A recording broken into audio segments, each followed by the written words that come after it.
ada pertanyaan, bagaimana proses transfer ilmu Allah lewat golongan cahaya? Bagaimanakah cara membedakan antara bisikan setan dengan arahan malaikat? Hai para sobat santri online, Pondok Kolbu Al-Kausar. Banyak yang bertanya, bukti bahwa kita sudah berjalan lurus. Salah satunya tahu detail suatu proses kegaiban. Ayo kita kupas pemahaman dengan tadabbur Quran. Ingat, tadabbur bukan 100% kebenaran, karena kebenaran sejati hanya milik Allah semata. Dan jangan di-skip ya, tonton sampai selesai, karena ini wawasan akhirat kita nanti. Subscribe gratis agar tak ketinggalan topik terkini. Nah,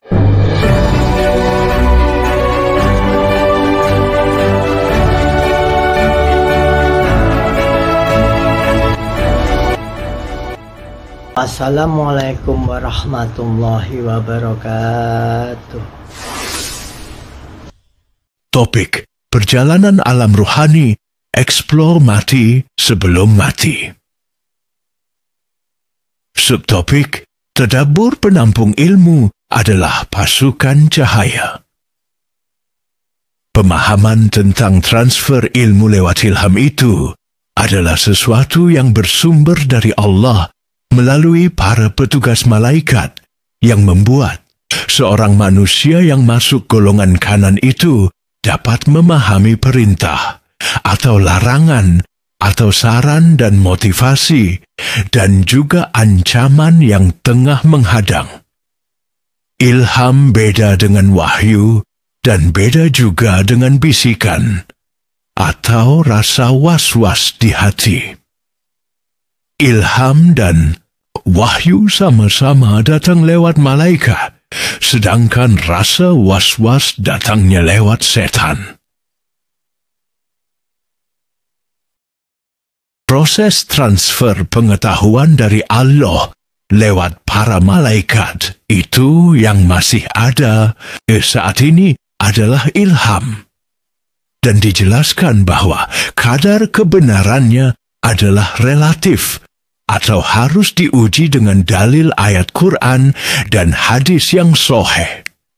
Tapi perlu dicatat, tafsir Quran pun kedalaman pemahamannya sesuai kejernihan kolbu masing-masing, karena cahaya Quran akan memancar atau menyentuh pada hati yang benar-benar bersih. Tidak semua orang bisa paham dan tersentuh cahaya Quran. Secara prosentase, kira-kira hanya 1,3% saja, atau 1 dari 73 bagian. Quran Surah Waqiah ayat 79 yang berbunyi, La yamassuhu illal mutahharun, yang diartikan secara pandangan hakikat itu sebagai berikut. Tidak disentuh cahayanya kecuali hati yang sudah suci bersih.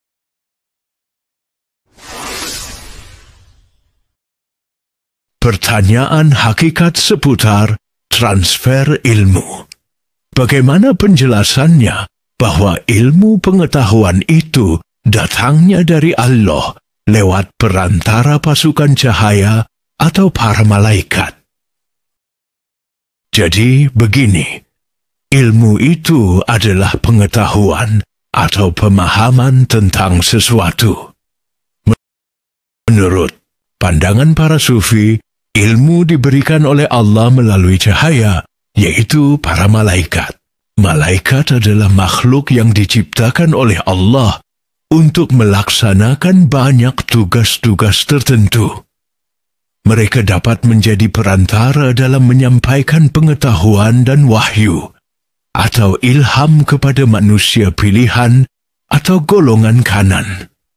Sebagai makhluk yang bisa memiliki pengetahuan yang luas, atau bahasa kekiniannya disebut kuota memori yang besar, para malaikat dapat menjadi sumber daya penyimpan ilmu dan petunjuk bagi manusia. Penjelasannya ada pada hadis Nabi yang diriwayatkan dari Dohak. Dari Abi Hurairah, Rasulullah bersabda, "Ma min abdin walamro atin tawadda afa ahsan al-wudu." ثم قرأ بعده إن أنزلناه في ليلة القدر إلى آخرها إلا أعطاه الله تعالى بكل حرف منها 100 درجة وخلق له تعالى من كل قطرة قطرت من وضوئه ملاكا يستغفر الله إلى يوم القيامة, yang artinya barang siapa laki-laki atau perempuan yang menyempurnakan wudu lantas membaca surat Inna anzalnahu fi lailatul qadri sampai selesai, maka Allah akan memberikan pada mereka tiap-tiap satu hurufnya 100 derajat kebaikan. Dan tiap-tiap tetesan air wudu oleh Allah akan dijadikan malaikat yang selalu memintakan ampunan kepada mereka hingga hari kiamat.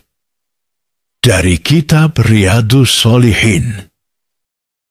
Nah, cahaya atau malaikat yang tercipta dari tetesan air wudu tadi, atau dari ibadah yang benar secara syariat dan hakikat, itu akan naik ke atas menyampaikan amalan ibadahnya, melewati pintu-pintu gerbang langit.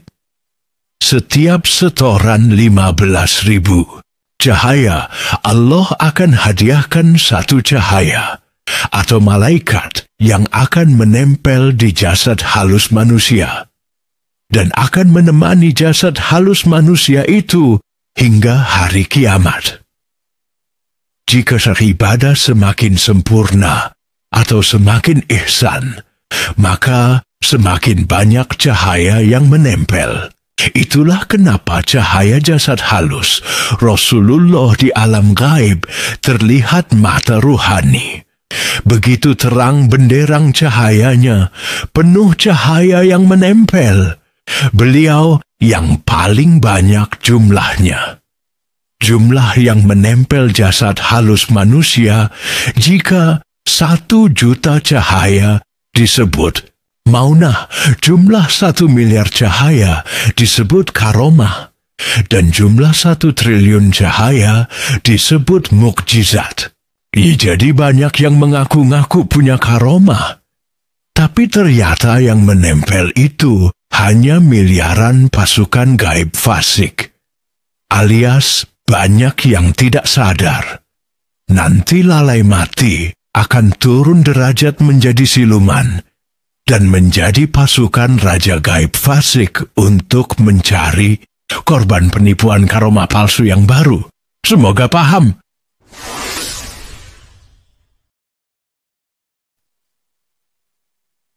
Jadi, malaikat zaman dulu disuruh menyembah Nabi Adam itu untuk disuruh menjadi pembantu manusia atau melayani manusia, di mana semua tunduk kecuali iblis Azazil yang tidak mau karena merasa lebih sempurna. Dalam bahasa ruhaninya disebut khodam atau pembantu manusia. Sehingga cahaya yang menempel jasad halus manusia tadi disebut khodam malaikat atau khodam cahaya. Khodam malaikat inilah yang dahulu dipakai saat bertugas oleh para nabi dan juga para wali, karena setelah ditutupnya jalur kenabian, maka dilanjutkan oleh jalur kewalian. Inilah suatu kebenaran hakikat yang tersembunyi. Dan khodam malaikat ini tidak perlu dibayar tenaganya.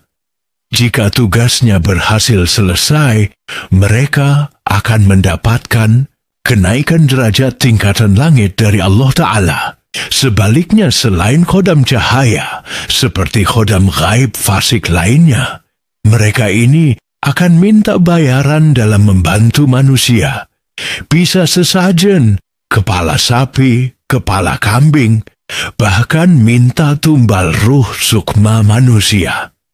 Waspadalah, bahkan para pemakai jasa bantuan Raja Gaib fasik besok kalau mati akan mereka tahan ruhnya, tidak bisa kembali ke akhirat untuk digunakan menjadi pasukannya agar membantu korban yang baru lagi. Ruh manusianya tadi akan turun derajat berubah menjadi siluman kerajaan gaib khodam mereka sebelumnya. Sesuai ayat Asfala Safilin, yakni Quran Surat At-Tin ayat 4-6, yang berbunyi, Laqad khalaqnal insana fi ahsani taqwim, summa rodatnahu asfala safilin, illa alladina amanu wa amilus solihati falahum ajrun ghairu mamnun. Yang artinya, sesungguhnya kami telah menciptakan manusia dalam sebaik-baiknya bentuk. Kemudian kami kembalikan ke bentuk yang paling rendah dari derajat yang rendah, kecuali orang-orang yang beriman dan mereka yang mengerjakan amal soleh. Maka bagi mereka pahala yang tidak terputus.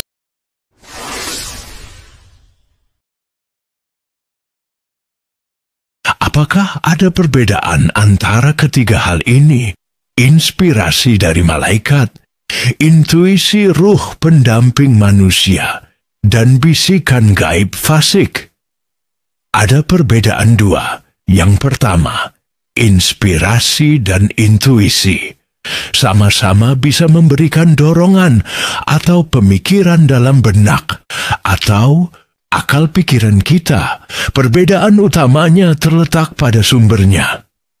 Inspirasi dari malaikat berasal dari entitas ruhaniah khusus, yaitu cahaya penampung ilmu. Sebagai perantara antara Allah dan manusia, sumber ilmu cahaya dapat memberikan bimbingan dan pemahaman yang lebih mendalam. Sedangkan intuisi manusia merujuk pada pemahaman atau pengetahuan yang muncul secara tiba-tiba, atau tanpa penalaran yang jelas. Ini sering timbul sebagai perasaan yang terdalam atau firasat, yang bisa memberikan pemahaman yang instan terhadap sebuah situasi, kondisi, atau keputusan. Intuisi biasanya hasil dari pengalaman, pengetahuan yang tersembunyi dalam pikiran bawah sadar, atau pemahaman yang mendalam tentang suatu hal.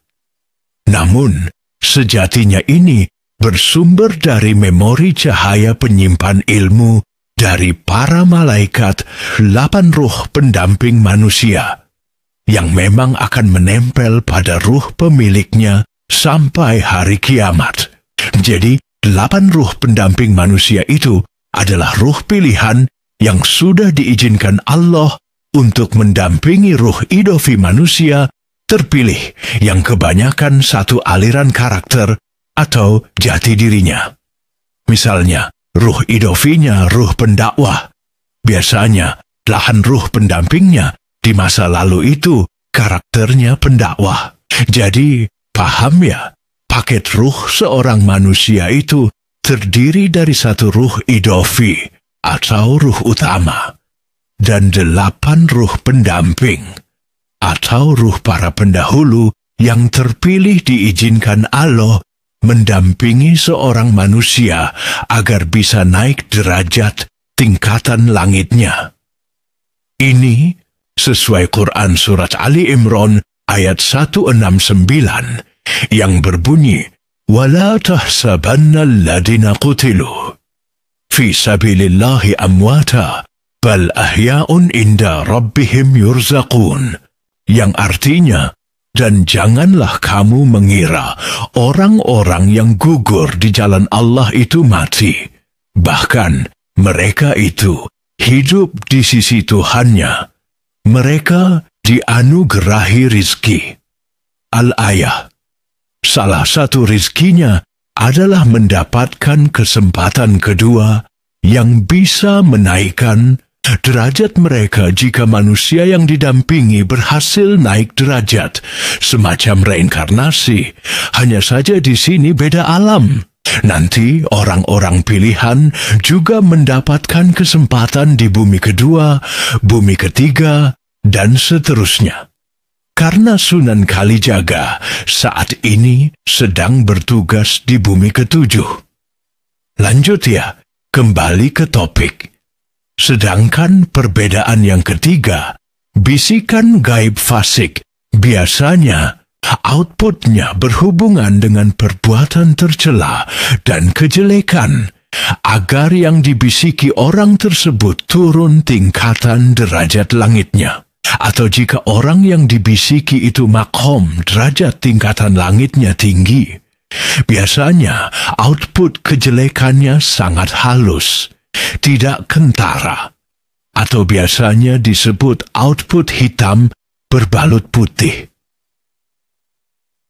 Perbedaan yang mendasar lainnya dari 1 dan 2 adalah inspirasi dari malaikat terkait dengan hal-hal ruhaniah dan tujuan hidup atau hakikat, yakni ridho Allah.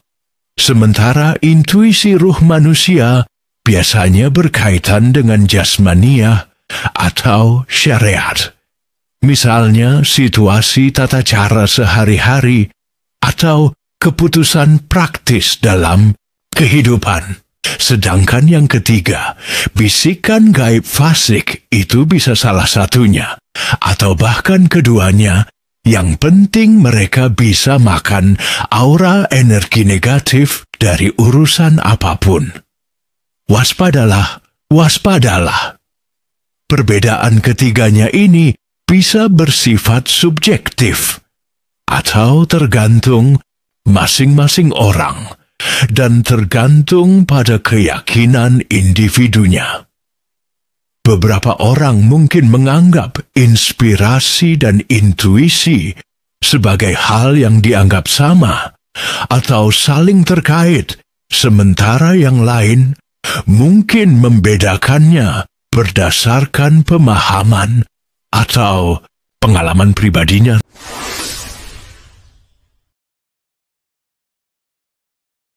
Demikian penjelasannya, sampai di sini dulu ya. Agar tak overdosis, ulangi lagi pelan-pelan biar semakin paham. Semoga paham, semoga bermanfaat. Perlu diingat sekali lagi, saudaraku. Penjelasan di atas yang disampaikan ini bukanlah dari saya pribadi, karena semua pengetahuan dari Allah. Karena semuanya kehendak sejatinya dari Allah, kita hanya menyiapkan diri saja agar bisa digunakan dalam hal kebaikan. Itu juga atas kehendak dan izin Allah Ta'ala. Jadi, sejatinya semua perbuatan kita itu bukanlah perbuatan kita pribadi. Karena kita tidak bisa apa-apa tanpa kuasa Allah. Kita hanyalah orang yang belajar pasrah pol-polan, berusaha menyatu dengan kehendak Allah. Oke, silahkan komen di bawah jika ada sesuatu ganjalan pendapat, dan jangan lupa follow atau subscribe agar tidak ketinggalan channel kajian Ruhaniah ini. Biar panjenengan bisa rajin menyimak, dan kita ridho biridoya jika ada hilaf. Semoga semuanya dimudahkan masuk surga. Jangan lupa bahagia apapun kondisinya dan putar terus tasbihnya. Teruslah mengaji, afala ta'qilun.